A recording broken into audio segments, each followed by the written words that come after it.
पदिहा अंगनवा हो। सुना ए रानी गैया के गोबर से पदिहा अंगनवा हो। अरली पदिहा अंगनवा हो।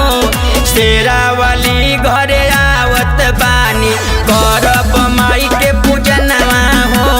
शेरा वाली घरे आवत बानी करब माई के पूजनवा हो।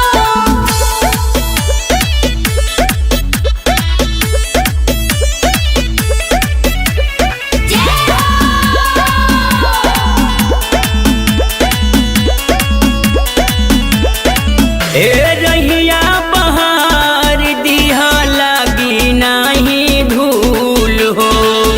लागी नाही धूल सुना लागी नाही धूल हो।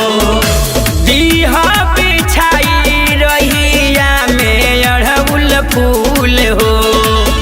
अड़हुल फूल सुना अड़हुल फूल हो।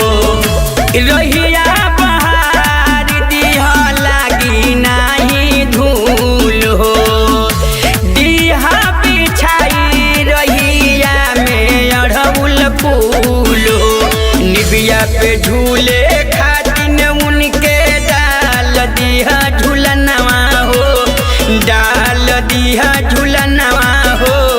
शेरा वाली घरे आवत बानी करब माई के पूजनवा हो। शेरा वाली घरे आवत बानी करब माई के पूजनवा हो।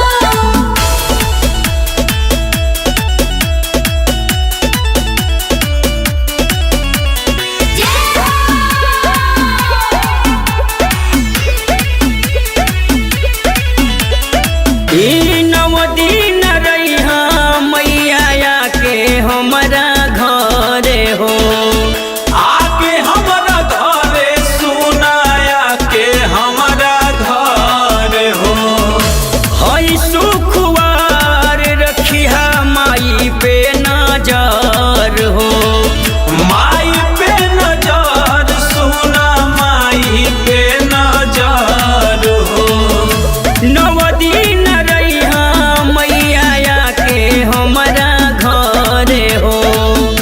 हई सुखवार रखिहा माई पे नजर हो। उत्तम उमेश के साथे पूजिहा देवी माई के चरणवा हो। देवी माई के चरण